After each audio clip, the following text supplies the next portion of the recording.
Bihar police परीक्षा 27 जुलाई 2025 के लिए आज एक क्वेश्चन पेपर डिस्कस करने वाले हैं जो बिल्कुल आपके एग्जाम पैटर्न पर है। जिस प्रकार से 16 तारीख 20 तारीख और 23 तारीख को क्वेश्चन पूछा गया है, बिल्कुल उसी तरह का ये पेपर लिया गया है। तो जिसका भी कल एग्जाम होने वाला है, प्रॉपर इस सेट को कंप्लीट कीजिएगा और लास्ट में आप सभी को स्कोर भी बताना है कितने स्कोर कर पा रहे हैं। तो चलिए शुरू करते हैं। सभी एक बार वीडियो को दिल से लाइक करके शेयर कर दीजिएगा फ्रेंड। आज का पहला क्वेश्चन देखिएगा कि भारतीय राष्ट्रीय कांग्रेस के सम्मेलन को शिक्षित भारतीय वार्षिक राष्ट्रीय मेला किसने कहा था। चलिए, अगर इन सेट में किसी भी क्वेश्चन का आंसर पता होगा तो आंसर आपसे नीचे कमेंट बॉक्स में बताते चलिएगा, ज़्यादा समय का बर्बादी नहीं करेंगे। ठीक है, लाला लाजपत राय इसका बिल्कुल करेक्ट आंसर होगा, याद रखिएगा आप सभी। ठीक है, चलिए अगला क्वेश्चन देखिए आप सभी। महात्मा गांधी ने दांडी यात्रा किस आश्रम से प्रारंभ किया था। बिल्कुल आसान प्रश्न है, साबरमती आश्रम। तो ऑप्शन नंबर क्या हो जाएगा, ए राइट आंसर होगा। कब होगा, 1930 में। डेट को याद रखिएगा। महात्मा गांधी जी के बारे में क्या याद रख सकते हैं अगर प्रश्न पूछा जाए कि 1917 में पहला सत्याग्रह चंपारण, 1918 में मिल मजदूर आंदोलन अहमदाबाद वाला, उसके बाद 1918 में ही खेड़ा आंदोलन, 1920 में एशियोक आंदोलन, 1922 में वापस लिया जाता है, 1924 में कौन सा अधिवेशन किया था कांग्रेस का, बेलगांव अधिवेशन, 1930 में नमक सत्याग्रह शोभनीय अवज्ञा आंदोलन, 1931 में गांधी इरविन के बीच समझौता, 1942 में भारत छोड़ो आंदोलन, याद रखना है आप सभी को, और 1948 में गांधी जी का मृत्यु हो जाता है। चलिए अगला क्वेश्चन देखिए, क्वेश्चन नंबर 3 है कि डलहौजी की वेवगत सिद्धांत के अंतर्गत विलय किया गया प्रथम राज्य कौन सा था। तो देखिए प्रथम राज्य था Satara, option number D right answer होगा। अगर क्वेश्चन पूछा जाए कि हड़प नीति किसने शुरू किया था, लॉर्ड डलहौजी ने।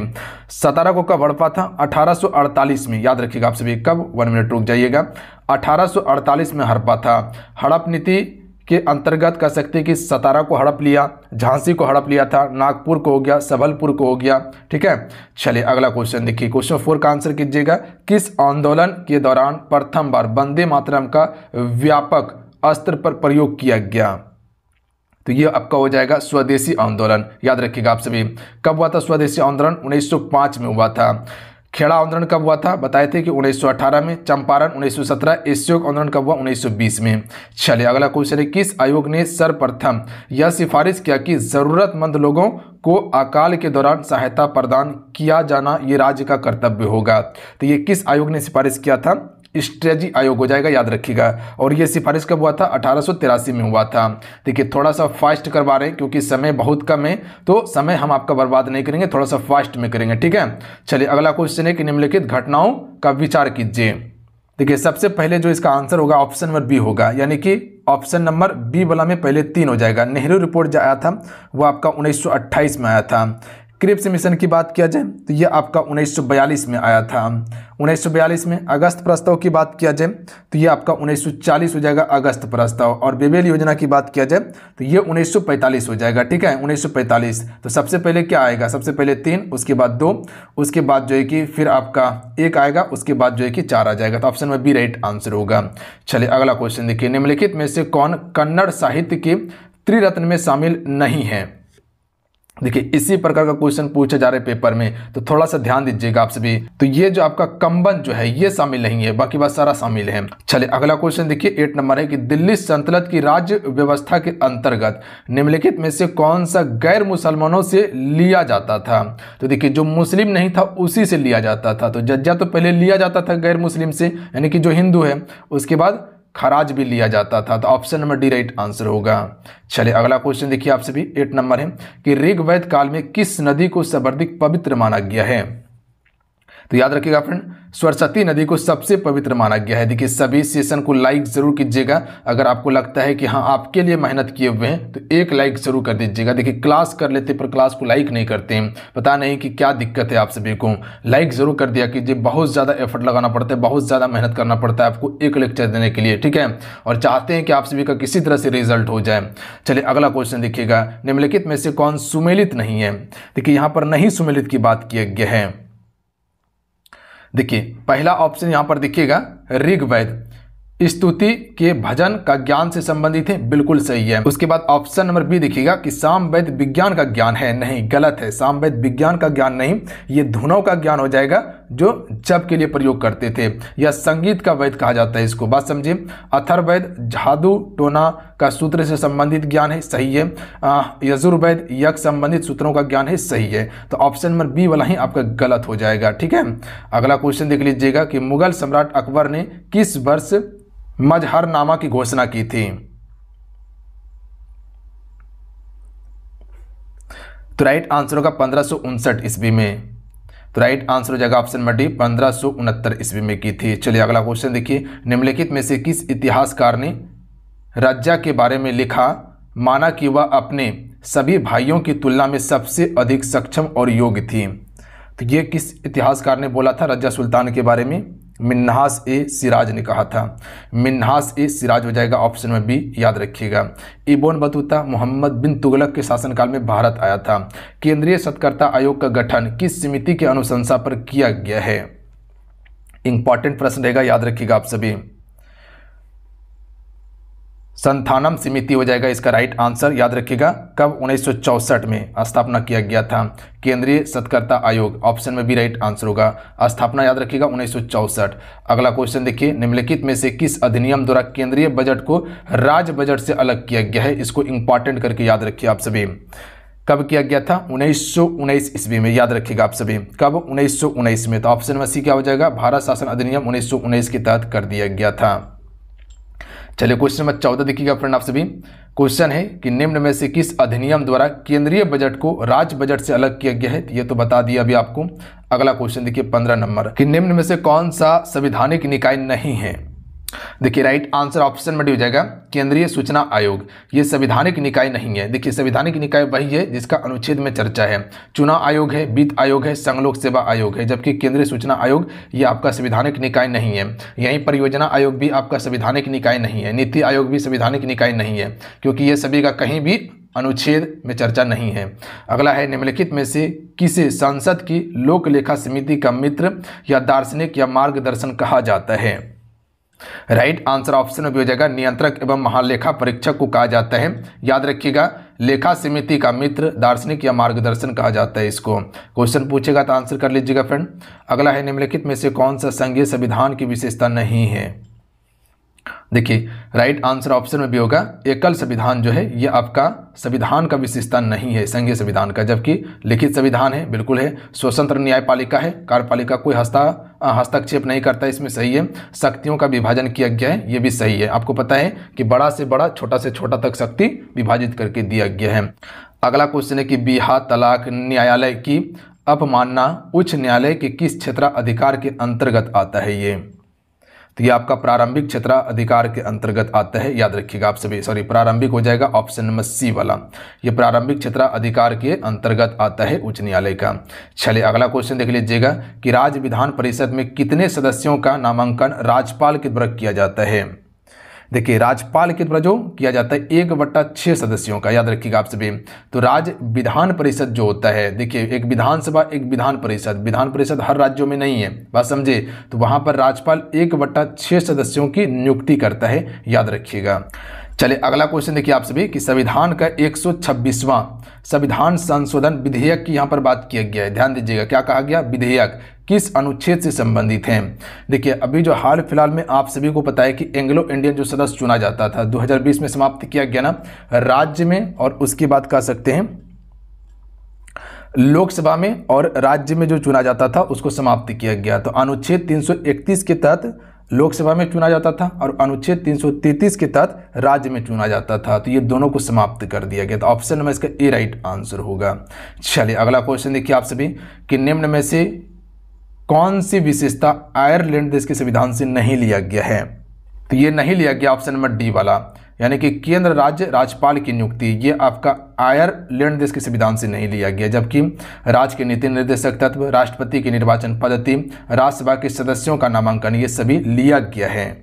तो ये कहाँ से लिया गया है? कनाडा के संविधान से। याद रखना आप सभी को, कहाँ से? कनाडा के संविधान से लिया गया है। चलिए अगला क्वेश्चन देखिए, आपात उपबंध का संबंध किस भाग से है? आसान प्रश्न है, आराम से आंसर कर सकते हैं। आपात उपबंध भाग आपका 18 हो जाएगा, याद रखिएगा आप सभी। अनुच्छेद 352 से लेकर 360 तक है ना, बिल्कुल 352 से लेकर 360 आपात उपबंध बताता है, बात समझे। और राष्ट्रपति आपातकाल लगाता है। अगला क्वेश्चन देखिए, निम्नलिखित में से कौन सा कीटों से प्राप्त नहीं किया जाता है। देखिए अगर कीटों की बात किया जाए ना तो इनमें से कोई भी कीटों से प्राप्त नहीं होता है। रेशम जो देखते हैं आप सभी, ठीक है, रेशम हो गया, शहद हो गया, ये कह सकते हैं कि कीटों का विभिन्न जो प्रजाति होता है उससे प्राप्त होता है, ना कि कीटों से प्राप्त होता है। शहद किससे मिलता है? मधुमक्खी से मिलता है। रेशम कीड़ा से मिलता है। ठीक है, निम्नलिखित में से कौन सा सही नहीं है? कलिंग पुरस्कार 1951 में शुरू हुआ था, ये गलत है। कलिंग पुरस्कार 1952 में शुरू हुआ था, बात समझे। कलिंग पुरस्कार 1952 में, ना कि 51 में। ऑस्कर 1929 सही है। मान बुकर पुरस्कार 1969 सही है। ज्ञानपीठ पुरस्कार 1965 सही है। ये वाला इंपॉर्टेंट है और ऑस्कर वाला याद रखिएगा। कलिंग 1952 में शुरू हुआ था। चलिए अगला क्वेश्चन देखिए आप सभी, वही क्वेश्चन है यहाँ पर भी। 25 नंबर क्वेश्चन है कि रविन्द्रनाथ टैगोर की गीतांजलि किसका संग्रह है? तो ये आपका कविताओं का संग्रह है, याद रखिएगा। सेशन को लाइक जरूर करते चलिएगा, सभी से रिक्वेस्ट रहेगा। निम्नलिखित में से किस शहर को भारत का शून्य मिल केंद्र के नाम से जाना जाता है? तो राइट आंसर ऑप्शन में डी हो जाएगा, नागपुर को। चलिए अगला क्वेश्चन देखिए कि भारत में सूचना का अधिकार अधिनियम कब अधिनियमित किया गया था? इंपॉर्टेंट रहेगा सूचना का अधिकार अधिनियम। तो ये आपका 15 जून 2005 को किया गया था। कब? 15 जून 2005, ऑप्शन में ए राइट आंसर होगा। और 12 अक्टूबर 2005 को इसको कह सकते हैं कि संपूर्ण धाराओं में लागू कर दिया गया था। चलिए अगला है कि संयुक्त राष्ट्र सुरक्षा परिषद के अस्थायी सदस्य का कार्य अवधि कितनी होती है? संयुक्त राष्ट्र सुरक्षा परिषद में कुल अस्थायी सदस्य कितना है बता सकते हैं? 5 अस्थायी सदस्य। कुल होता कितना है पता है आप सभी को? 15 होता है। 10 अस्थायी, 5 अस्थायी होता है। अस्थायी में कौन सा है? अमेरिका, ब्रिटेन, फ्रांस, रूस, चीन। अमेरिका, ब्रिटेन, फ्रांस, रूस, चीन। अमेरिका, ब्रिटेन, फ्रांस, रूस, चीन, याद रखिएगा। अमेरिका, ब्रिटेन, फ्रांस, रूस, चीन हो जाएगा। तो इसका कार्यकाल कितने वर्ष का होता है? 2 वर्ष का, याद रखिएगा आप सभी। चलिए अगला क्वेश्चन है कि बेटन कप एवं रंगास्वामी कप किस खेल से संबंधित है? सॉरी, किसका प्रमुख शब्दावली है ये बेटन एवं रंगास्वामी? तो ये हॉकी कप का है, याद रखेंगे आप सभी। किससे? हॉकी से संबंधित है। देखिए ये आप जो फुटबॉल देख रहे हैं इसका प्रमुख हो जाएगा डुरंट कप, रोबर्ट्स कप, ये सभी फुटबॉल से संबंधित हैं। बैडमिंटन की अगर बात किया जाए, पता है आप सभी को बैडमिंटन के लिए कौन कौन सा है? नागर कप, अमृत, दीवान कप, ये सभी बैडमिंटन से। गोल्फ के लिए कौन कौन सा है? बाकर कप हो जाएगा। उसके बाद जो है कि राइडर कप हो जाएगा, गोल्फ से संबंधित है। चलिए अगला क्वेश्चन देखिए आप सभी कि जैव विविधता का सबसे महत्वपूर्ण पहलू है पारिस्थितिकी तंत्र का निर्वहन। ऑप्शन में डी राइट आंसर होगा। देखिए ज़्यादा आपको समय नहीं दे रहे हम, क्योंकि समय बहुत कम है। सिर्फ हमको क्वेश्चन देखना है और आंसर टिक करना है अभी, बाकी बात ज़्यादा अभी दिमाग नहीं लगाना है। निम्न में से कौन सा एक प्रवाल व्यंजन का सबसे अधिक प्रभावी कारक है?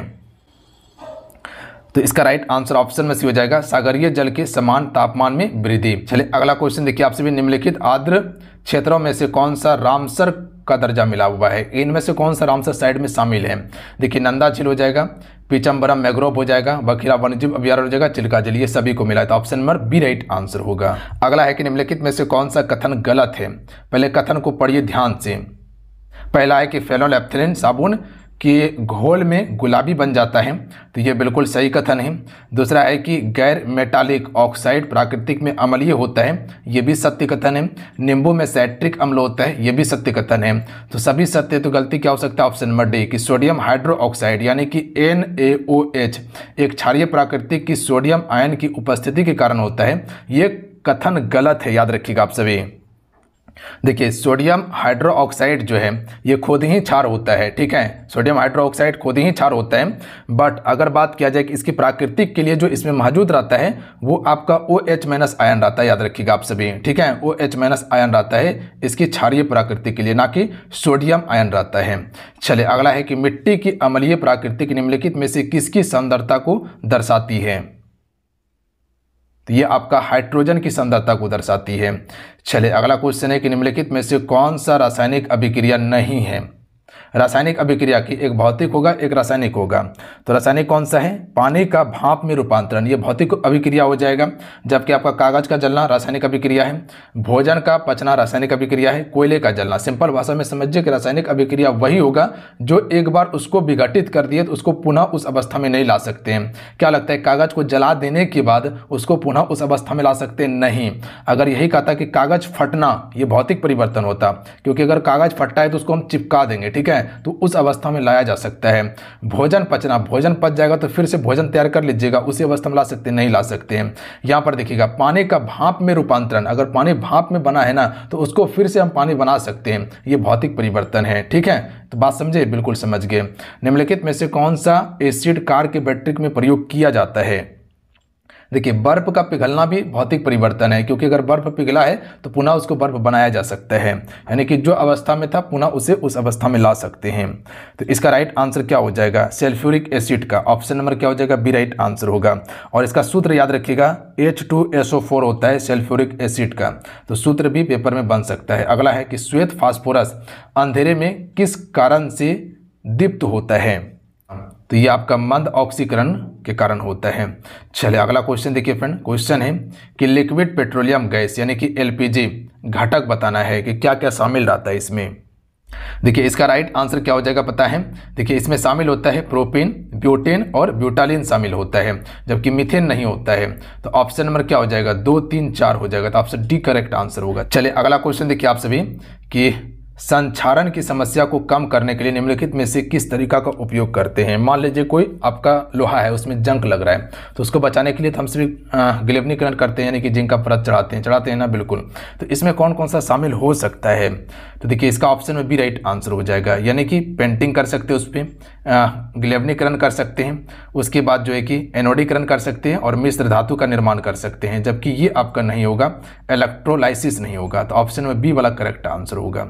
चलिए अगला क्वेश्चन देखिए, मसूड़े में रक्त स्राव, दांतों का गिरना, अस्थियों का भूंगर होना एवं घाव भरने में देरी निम्न में से किस विटामिन की कमी से होता है? तो देखिए कभी कभी मसूड़ा से खून निकलने लगता है, दुर्गंध निकलने लगता है, पता है? ये सभी कारण है विटामिन सी का। ठीक है, विटामिन सी का अच्छा स्रोत क्या है पता है आप सभी को? आंवला होता है और इसे एस्कॉर्बिक एसिड कहते हैं। चलिए अगला क्वेश्चन है कि निम्नलिखित में से कौन से प्राकृतिक पदार्थ में लोहा यानी कि Fe विद्यमान होता है? तो इसका राइट आंसर होगा मायोग्लोबिन, याद रखिएगा आप सभी। इसके अलावा हीमोग्लोबिन में भी पाया जाता है। अगला क्वेश्चन है कि निम्नलिखित में से कौन सा सरीसृप वर्ग का जंतु नहीं है? देखिए सरीसृप वर्ग का नहीं है आपका, सरीसृप में आता क्या क्या है? केचुआ, किंग कोबरा, उड़न छिपकली आदि सरीसृप वर्ग का है। ठीक है, जबकि आपका ऑस्ट्रिच जो है जिसे शुतुरमुर्ग कहते हैं, ये आपका सरीसृप वर्ग का नहीं है। अगला क्वेश्चन देखिए कि विचार करना है कि कौन सा कथन सही है कि हमारे दांत का क्षय हेतु अम्लीय जिम्मेदार होता है। बिल्कुल सही है, क्योंकि पता है कि पीएच स्केल 5.5 से अगर कम हो जाए तो दांत आपका सड़ने लगता है, याद रखिएगा आप सभी। तो ये अम्लीय जिम्मेदार होता है। दूसरा है कि दांत के मध्य फंसे खाद्य पदार्थ अम्ल निर्मोचित करने में सहायक होता है, तो ये भी सही कथन है। चलिए अगला क्वेश्चन देखिए, अगला है कि एम्फीसाइमा निम्नलिखित में से किससे प्रभावित करता है? तो देखिए ये आपका फेफड़ा को प्रभावित करता है। किसको? फेफड़ा को। अगला क्वेश्चन है कि निम्नलिखित में से कौन सुमेलित नहीं है? ध्यान दीजिएगा, क्या कहा? नहीं है।